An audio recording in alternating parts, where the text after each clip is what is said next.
Peuple d'Afrique et particulièrement du Sahel, je vous remercie et bienvenue à ce 4e numéro de votre chronique Microscope. Nous allons aujourd'hui analyser ensemble le discours de celui qui passe désormais pour être le meilleur médiateur de la communication stratégique des organisations terroristes dans le monde et avec un focus particulier sur la région du Sahel. Et comme à son habitude, il était l'invité du plateau de France 24 pour commenter l'actualité sécuritaire au Mali. Il a parlé, c'est classique, les attaques se multiplient, l'armée est incapable, les terroristes frappent à gauche, à droite. Également, à cause de l'insécurité généralisée, les Russes ont fui, abandonné le pays, ils sont partis, c'est classique. Mais il occulte des faits très importants à la compréhension du public. Grâce à la présence russe, les capacités opérationnelles des forces armées de sécurité du Mali sont renforcées. Ça, c'est un fait qui se passe de tout commentaire. Grâce à la présence russe, le Mali a recouvré presque l'intégrité de son territoire. Après 10 ans de présence militaire française et onusienne, le Mali était interdit d'accès à Kidal. Et avec seulement 12 mois de collaboration avec les Russes, le Mali a récupéré ces bastions des groupes terroristes. Ça aussi, c'est un fait qui défie toute contestation. Ben, c'est normal qu'ils mettent l'éteignoir sur toutes ces avancées et pour des raisons qui ne sont pas difficiles à comprendre. Mais parlant de l'attaque de Boulkessi, il a présenté les militaires maliens capturés par les JNIM. Ils ont même diffusé l'image. C'est d'ailleurs l'objet de notre analyse aujourd'hui. Boulkessi est un enjeu stratégique pour les organisations terroristes. Pour quelles raisons? Et ces médias français n'en parlent pas. Parce que Boulkessi est la jonction des 4 pays. Le Mali, le Burkina, le Niger et la Mauritanie. C'est-à-dire, à partir de ce point, tu as accès au Niger, au centre du Mali, à la Mauritanie et même au Burkina Faso. C'est un carrefour important, stratégique pour les organisations terroristes, selon une analyse faite par les centres d'études stratégiques, animé par l'excellent expert de paix, sécurité et l'islam politique, Dr Ali Tounkara, qui a produit un texte très éloquent pour expliquer les enjeux stratégiques liés au contrôle de Boulkessi. Et la drogue quittant Mauritanie peut passer par cet espace, atteindre le Burkina Faso. Pareil pour les armes et d'autres besoins opérationnels de ces organisations terroristes. Tu peux aussi quitter le nord du Mali avec des armes, des munitions, de la drogue, pour descendre vers le centre à partir de la région de Douança, évoluer vers Mondoro, Boulkessi et jusqu'au Burkina Faso. Donc si l'armée parvient à contrôler ces couloirs, ces organisations terroristes auront du mal à s'approvisionner en armes, en drogue et d'autres besoins opérationnels. C'est pourquoi toutes les organisations armées et terroristes essaient de contrôler ce secteur. C'était un village, mais à partir du nouveau découpage de 2023, il devient un arrondissement dans le cercle de Mondoro et la région de Douança. Le MNLA en 2011 avait attaqué la gendarmerie dans ce secteur pour le contrôle de cette route de trafic. Puis le JNIM s'est imposé à travers la Katiba de Serment et Ansarul Islam du côté du Burkina Faso. C'est ce qu'on appelle aujourd'hui la Mantika Aribinta, qui entre dans la stratégie du JNIM d'expansion du centre du Mali vers le golfe de Guinée, avec le Togo, le Bénin, etc. On ne parle plus de Katiba, qui est moins importante que la Mantika, qui est supérieure, c'est-à-dire une division territoriale du commandement. Un commandement régional très important. C'est comme dans le langage militaire, la région militaire. Donc, ces organisations terroristes de la Katiba évoluent vers la Mantika, qui est aussi évolutive vers l'Émirat. Ça veut dire qu'ils sont aujourd'hui dans une logique de reconquérir les territoires pour l'administrer. Ça, c'est une nouvelle évolution très importante à prendre en compte pour les états-majors. Nous allons maintenant, après cette analyse importante des enjeux liés à Boulkessi, nous allons maintenant essayer de voir les commentaires journalistiques de France. Ils ont attaqué le camp.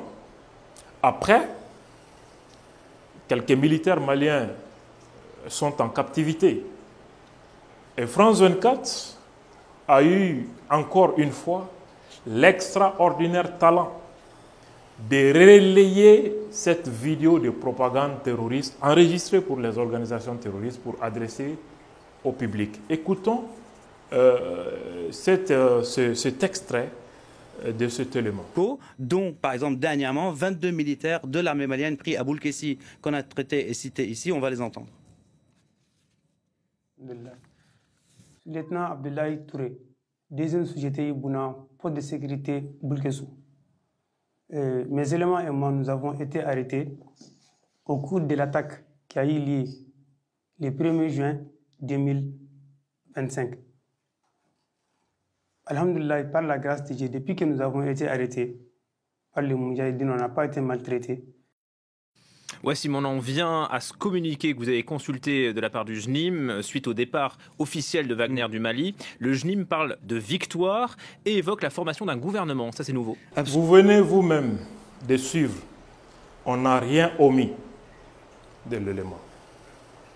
C'est pour une raison bien précise, pour la transparence totale. Vous venez de voir les soldats maliens capturés après l'attaque contre les camps de Boulkessi, le 1er juin 2025. Est-ce que France 24 est en train d'informer ici ou de relayer la propagande? La question mérite d'être posée. La mise en scène dans cette vidéo est volontaire ou forcée? Est-ce que c'est de gaieté de cœur que ces militaires ont décidé de parler? Tout le monde sait que c'est une mise en scène forcée. Ces militaires qui parlent s'expriment sous contrainte. Et ce qu'ils disent est dicté. Malgré cette évidence, décider de publier comme ça, de relayer passivement ces images où les militaires disent qu'ils sont bien traités, etc. N'est-ce pas une façon de relayer la propagande terroriste? Or, la charte éthique du journalisme, notamment la charte de la Fédération internationale des journalistes, interdit formellement qu'un journaliste publie une image ou tient une analyse qui sert les intérêts des groupes violents. Et France 24 avait la responsabilité, du point de vue de la déontologie, de déconstruire cette mise en scène, de préciser que ces militaires s'expriment sous contrainte, de relativiser et de contextualiser au lieu de relayer passivement l'image. En le faisant, ils passent pour être complices de la propagande terroriste. C'est très important à souligner. Du point de vue sécuritaire, quelle est l'importance de cet élément pour les organisations terroristes? D'abord, Ça entre dans le cadre de leurs objectifs stratégiques.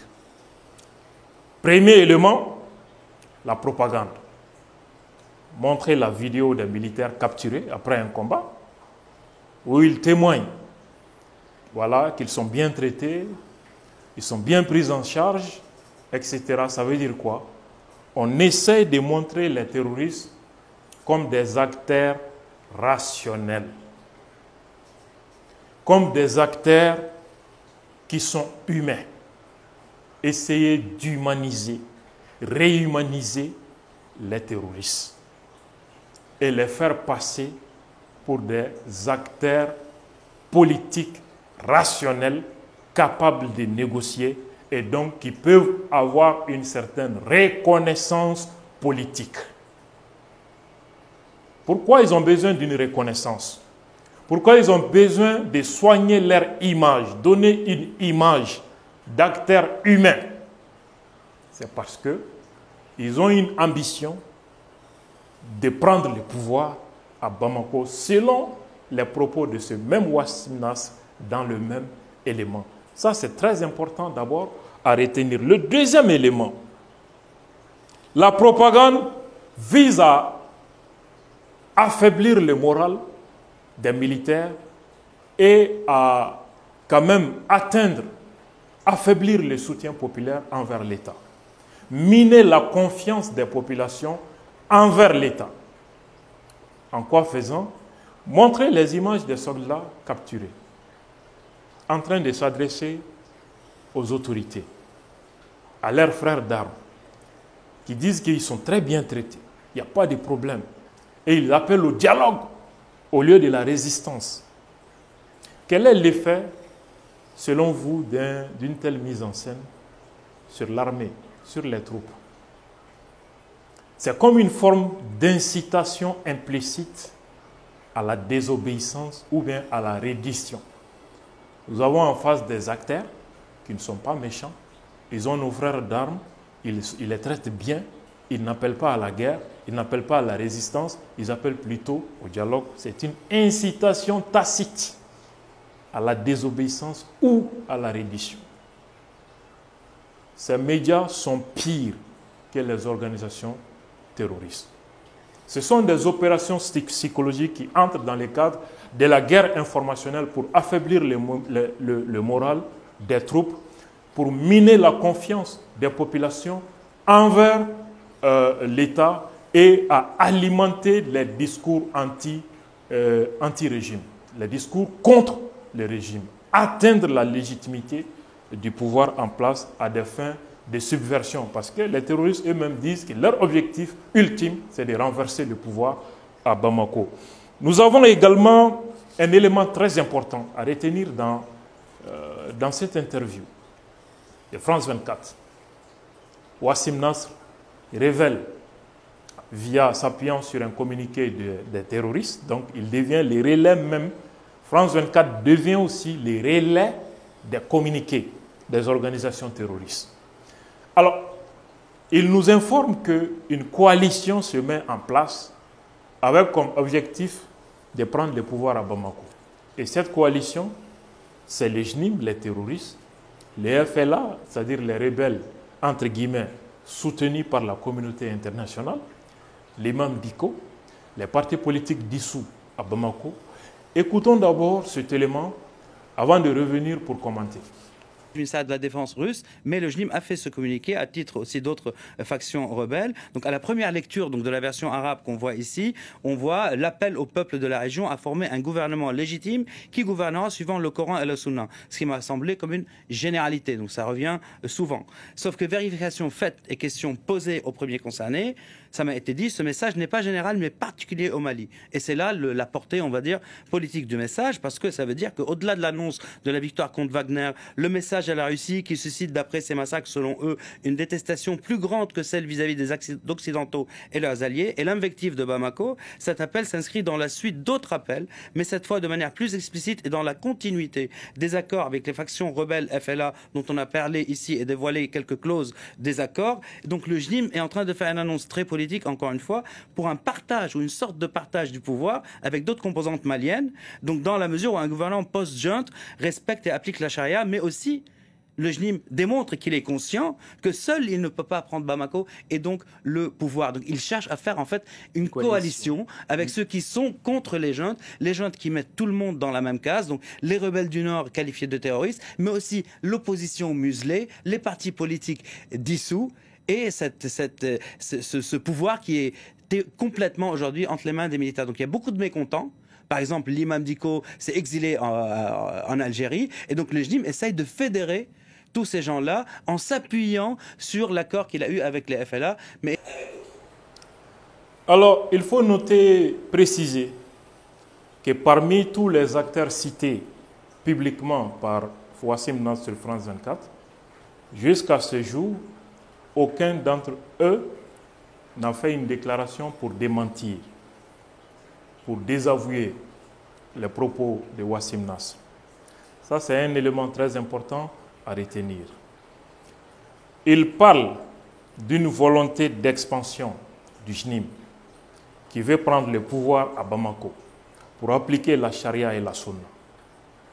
Ils veulent, après avoir renversé le pouvoir en place, former un gouvernement qui va appliquer la charia, c'est-à-dire l'instauration de l'État islamique. La portée de ce discours est très politique. Le JNIM est conscient qu'il ne peut pas prendre le pouvoir à Bamako seul. Il a besoin de certains soutiens. Le FLA, c'est-à-dire l'ancienne SEMA, les mêmes groupes armés soutenus par la communauté internationale et l'Algérie et la France. Alors, pourquoi France 24 ne mentionne pas la reconnaissance du FLA par la communauté internationale, particulièrement la France? Il y a même eu une alliance, une coalition. C'est déjà le cas depuis toujours, depuis 2012. Mais on essaie de manipuler les esprits. Aujourd'hui, eux-mêmes l'affirment, reconnaissent qu'il y a un lien entre ce qu'ils appellent les rebelles, soutenus par la communauté internationale, en première position la France, et les terroristes que la communauté internationale est censée combattre. Donc, ils donnent raison aux États du Sahel qui ont toujours clamé que la France est derrière les organisations terroristes. Ça, c'est très important à retenir. Mais France 24 évite de dire qui est derrière les FLA. Une reconnaissance internationale à travers la France, en première position. On parle des partis politiques dissous à Bamako. Jusqu'à présent, je n'ai entendu aucun communiqué venant d'aucun leader. Ces partis n'existent pas, mais leurs leaders existent et continuent de parler publiquement. Jusqu'à présent, aucun d'entre eux n'a jugé utile de se désolidariser ou bien de désavouer ses propos. Ces partis politiques ont le soutien de qui? La France, la CEDEAO, l'ONU, qui a clairement appelé à revoir la décision de dissolution. Il a également cité une figure très importante, l'imam Mahmoud Dicko, qui est exilé aujourd'hui en Algérie. L'Algérie qui jure de déstabiliser le Mali à travers la rébellion et les organisations terroristes. D'ailleurs, les chefs terroristes sont tous installés sur le territoire algérien qui a d'ailleurs agressé militairement le Mali qui voulait frapper une réunion de terroristes de haut profil. Ce qui est aussi très important à retenir. Donc, derrière l'imam Dicko, qu'est-ce qu'on voit? L'Algérie. Ça veut dire quoi? Le Mali n'est ni agressé par l'imam Dicko, ou FLA, ou les terroristes, mais plutôt par des États, tels que l'Algérie, la communauté internationale, en première position, la France. ces différents éléments actifs sur le terrain ne peuvent être considérés que comme des cartes entre les mains des puissances régionales et internationales pour parvenir à leurs objectifs stratégiques au Mali. Mais on passe tout ça, tous ces aspects sous silence. Moi, je constate ici une tentative de polariser la société malienne, de diviser les Maliens. Mais puisque les principaux concernés ne réagissent pas, ne démentent pas, ça veut dire qu'il y a une entente, une collusion, sinon une trahison et une complicité entre ces figures citées et les organisations terroristes. Imaginez que les groupes armés terroristes comptent sur l'ancienne classe politique, sur une figure religieuse et sur les États voisins pour renverser le pouvoir à Bamako et mettre en lieu et place ce qu'ils appellent État islamique. Ça amène le débat à un autre niveau. C'est très important. Oublions tout ça. Quelle est d'ailleurs la raison principale de ce conflit au Sahel, si vous voulez, au nord du Mali? Quelle est la raison? Parce que pratiquement, on a l'impression qu'on parle de tout, sauf de la principale raison de ces conflits. Attaques terroristes, attaques djihadistes, rébellions, conflits communautaires. Mais derrière tout ça, qu'est-ce qui se trouve? Ou bien ça se résume à ça. Chaque soir, chaque matin, tuer les gens, brûler le village, attaquer les camps, etc. Voilà, ça peut être tout ça l'objectif. Il n'y a rien d'autre que ça. Il faut être naïf pour penser que ce n'est que ça. Il faut être bête pour croire que 2 et 2 font 7, pour admettre une telle thèse. Il y a une raison. Et généralement, les vraies raisons, les vraies visées des conflits, on n'en parle jamais. C'est la partie cachée de l'iceberg. La partie la plus importante d'ailleurs. Alors, si vous prenez l'ouvrage publié par un diplomate algérien qui était ambassadeur de l'Algérie à Bamako de 2009 jusqu'en 2016, qui a participé à tout le processus de paix, Nourdine Ayadi, il a publié un ouvrage en 2024, Kidal vaut bien une guerre. L'Algérie et la France au Mali et au Sahel, influence contre puissance. Donc, dans cet espace considéré comme espace stratégique pour l'Algérie, la frontière entre le Mali et la Mauritanie constitue l'espace vital pour la Mauritanie. C'est pourquoi la Mauritanie a une volonté d'expansion, d'empiéter sur une partie du territoire du Mali, parce que c'est l'espace vital pour l'Algérie. C'est le seul espace où la transhumance est possible, où l'agriculture ou d'autres activités vitales sont possibles. D'où cette volonté d'expansion de la part des Mauritaniens. Mais pour l'Algérie, le nord du Mali et le Sahel représentent son espace stratégique. Parce qu'il y a des ressources naturelles stratégiques sur cet espace et ça permet aussi d'accroître leur rayonnement international, régional et international. La France aussi considère le nord du Mali et le Sahel comme son espace stratégique. Pour défendre leurs intérêts, l'Algérie applique l'influence et la France la puissance. C'est ce que semble dire le titre de cet ouvrage. Et à la page 14, il est écrit « La déstabilisation du Mali et en conséquence de toute la région sahélienne est, comme on le sait désormais, ça veut dire que c'est établi, le prolongement de ces processus qui obéissent à des logiques géopolitiques. La déstabilisation du Mali et du Sahel obéit aux logiques géopolitiques. Pas des logiques communautaires, pas question de développement ou autre, mais des logiques géopolitiques dont la conception et la mise en œuvre dépassent les cadres strictement sahéliens. Ça veut dire que cette stratégie n'est pas conçue dans le Sahel, n'est pas conçue par les Sahéliens. La mise en œuvre aussi dépasse les Sahéliens. C'est conçu et appliqué par ceux qui sont en dehors du Sahel, c'est-à-dire la France et d'autres puissances. L'Algérie oublie de ces cités. L'Algérie aussi fait partie. Alors, vous voyez que ça obéit plutôt, la déstabilisation du Mali et du Sahel obéit plutôt à des logiques géopolitiques. Ça n'a rien à voir avec la pauvreté, les Peuls sont persécutés, les Touaregs sont persécutés, démocratie, droits de l'homme, développement, ça n'a rien à voir avec ça.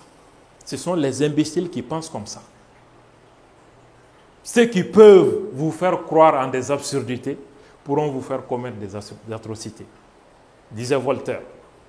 Alors, comment atteindre leurs intérêts? Français et Algériens ont des méthodes différentes, mais toutes dirigées contre nos intérêts. Certains vont dire, les Touaregs sont marginalisés, réveillez-vous, prenez des armes, on va vous soutenir. D'autres vont dire, les Peuls sont marginalisés, soulevez-vous, on va vous soutenir. Voilà, c'est ça la géostratégie. Comment défendre, atteindre ses intérêts dans un espace, sur un territoire donné? C'est de cela qu'il s'agit. C'est pourquoi on instrumentalise l'ethnie, on instrumentalise la religion. D'autres vont parler de l'indépendance de l'Azawad, d'autres vont dire on va appliquer la charia. Tous des tentacules de la même pieuvre, soutenus par les mêmes acteurs étatiques. Ça ressort des propos du diplomate algérien. Ce n'est pas moi qui parle ici. C'est de la même façon que le Moyen-Orient est embrasé aujourd'hui.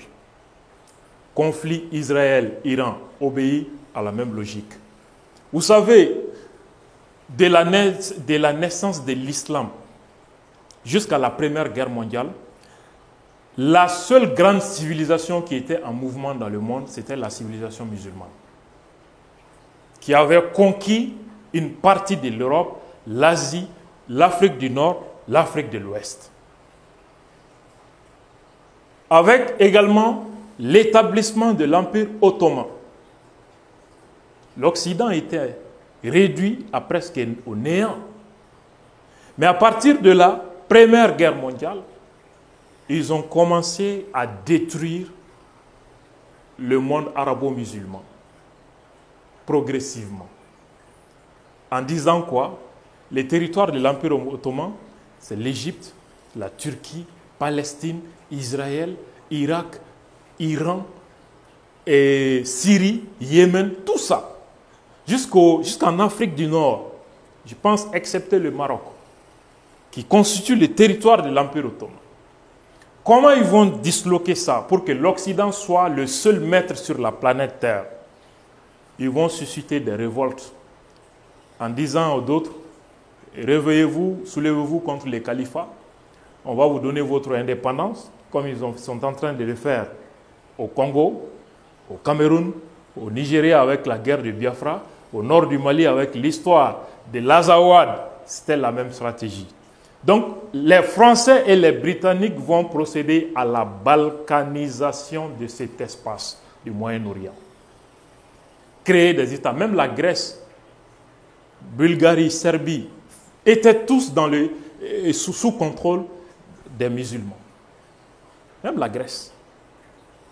Donc, par la balkanisation, les Anglais vont prendre une partie, les Français vont prendre la Syrie, l'Iran, le Liban, les Anglais vont prendre l'Irak, qui était appelé Mésopotamie, et également la Palestine, et également d'autres territoires. Ils ont balkanisé pour fragiliser, créer des frontières, faire disparaître les califats et affaiblir tous ces États.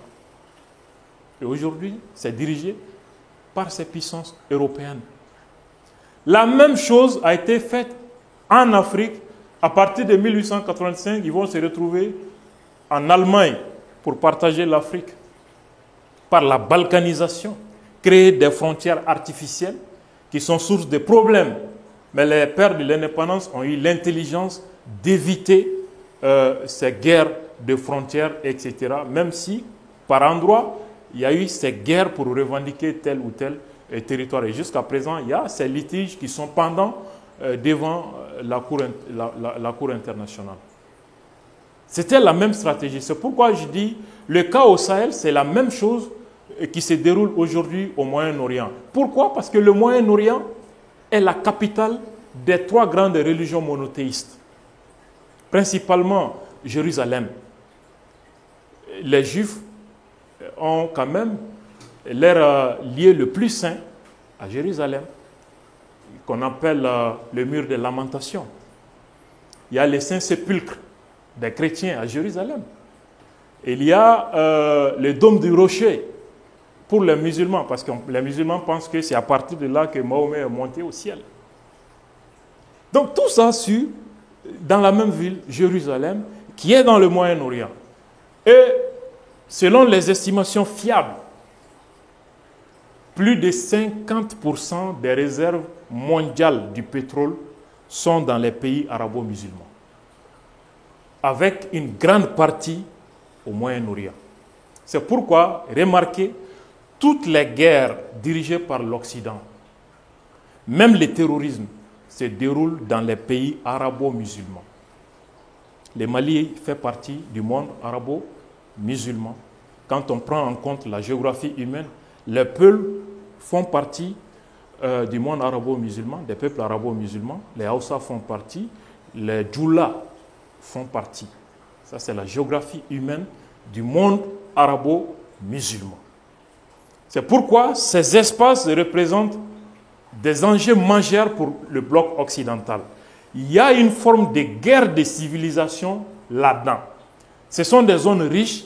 Il faut faire tout pour empêcher leur développement, pour qu'ils ne soient une puissance et revenir comme l'Empire ottoman avait réussi à s'imposer à l'Occident. Mais dans cette forme de guerre, les terroristes ne représentent pas un atout pour les musulmans, mais plutôt l'ennemi principal du monde arabo-musulman, parce que manipulé par le bloc occidental pour faire détester le musulman et l'islam. À cause du terrorisme, l'islam a cessé d'être aimé. Depuis l'avènement du terrorisme islamiste dans le monde, l'islam chute. L'islam n'est plus en progression. L'islam est en chute. Et il s'est fait détester de partout. Et l'Occident fait exprès à travers des médias et autres pour susciter la haine de l'islam et du musulman à travers le monde. Je vous ai dit, en 2007, une étude a été réalisée par les Américains où 37% des citoyens américains voyaient l'islam et un musulman comme une menace. Voilà tous les enjeux. Ça sort un peu du cadre de cette analyse, mais c'était important de vous expliquer le pourquoi de ces conflits au Sahel et dans le monde. Ça n'a rien à voir avec ce qu'on est en train de dire, la version officielle entre l'Iran et l'Israël, par exemple. Ce n'est pas ce qu'on est en train de faire croire. Pensez que c'est l'agresseur qui pense qu'il est agressé, l'Israël. Or, l'Israël n'est qu'une carte pour les Américains dans sa stratégie pour le Moyen-Orient. Parce que pour les Américains, il faut s'appuyer sur l'Israël, mais aussi sur l'Arabie Saoudite pour mieux contrôler le Moyen-Orient et détruire toutes les puissances émergentes.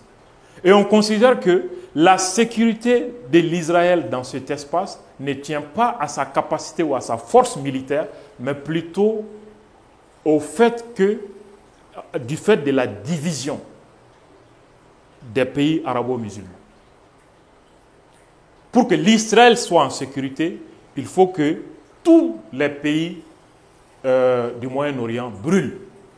Il faut qu'ils ne s'entendent jamais, qu'ils ne s'aiment jamais et qu'il y ait une déstabilisation permanente, des guerres permanentes. C'est ça la stratégie.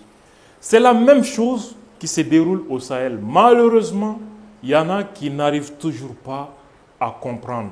Donc cette histoire de terrorisme, des droits de l'homme, conflits communautaires ne sont que des cadrages linguistiques, des armes lexicales pour nous décrire selon la volonté géopolitique de tel ou tel autre État, sinon rien à voir. Je vous remercie et je vous donne rendez-vous pour la semaine prochaine pour un autre numéro. Shalom.